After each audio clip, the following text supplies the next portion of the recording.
Hello mga kaimbento, good morning, good morning, good morning, good morning. O diba, na-miss ko yun.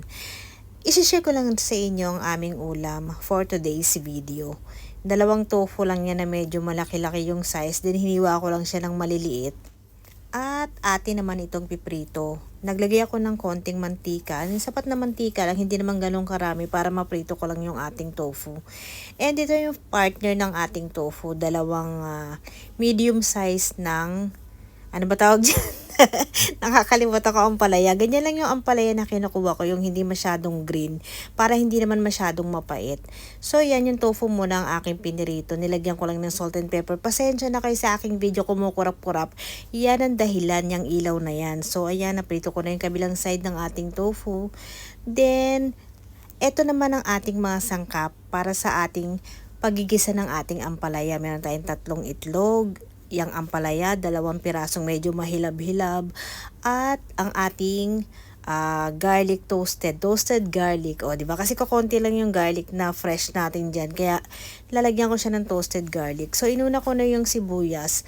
Kaya nga pala mga kaimbento, pag ako naggigisa ng ampalaya, talagang marami ako maglagay ng kamatis. Kasi ewan ko ba, nasasarapan ako pag maraming kamatis.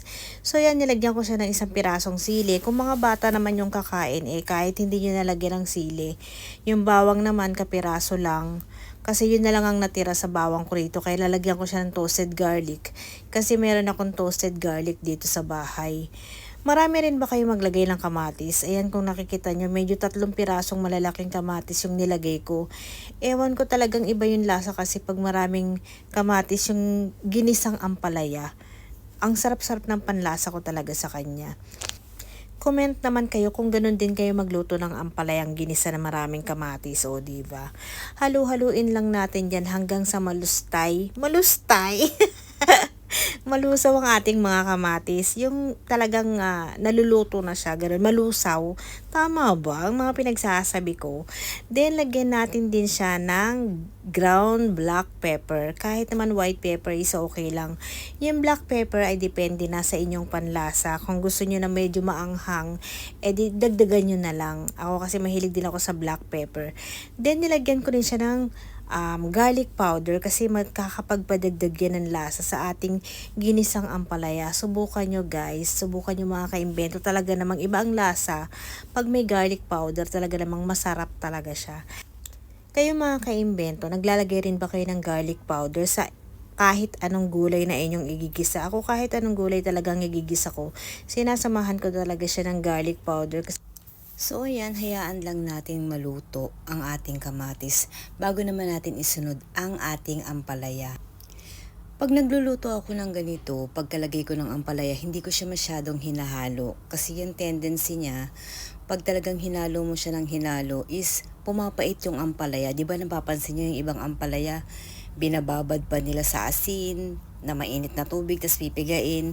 Pag ganun kasi nawawala na yung sustansya niya. So, ganyan lang. Ang pipiliin nyo lang na ampalaya is yung medyo hindi pa green na green, tapos wag masyadong hahaluin para hindi siya pumait. And ayan, sunod na natin ang ating asin. Yung salt naman is depende na sa inyong panlasa.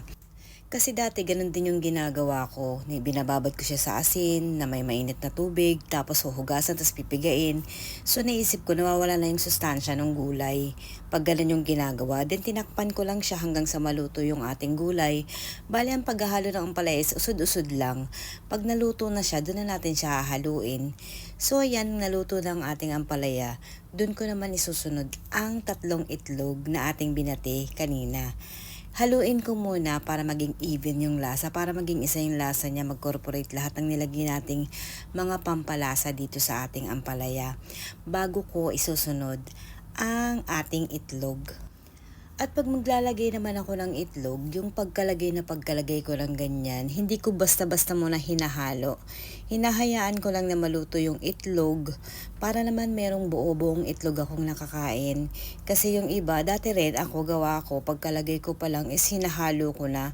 So nadudurog yung itlog na parang giniling. Kaya maganda kasi yung meron pa siyang texture na buo-buong itlog, 'di ba? Kaya naman hindi ko muna siya hinahalo, inaantay ko munang maluto yung itlog kung nakikita nyo, o, di ba? Hindi na yan, na-check ko siya na medyo luto na yung ilalim, tsaka ko siya haluin. Ganyan din ba kayo magluto ng ginisang ampalaya? Kanya-kanya naman tayo ng technique, 'di ba? Kanya-kanya tayo ng style ng pagluluto. Ako, ganyan lang talaga yung gusto ko para naman may nakakain tayong buo-buong itlog. And ayoko din talaga sa gulay yung ma-overcook.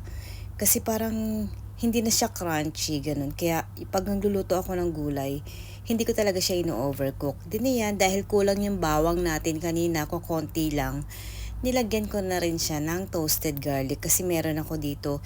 Ginamit ko pa yan nung nagluto ako ng palabok. Ayan.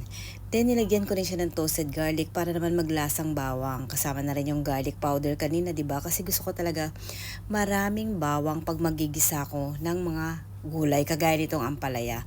Sa mga hindi pa po nakakapag-follow, please follow, like, and share. Love you!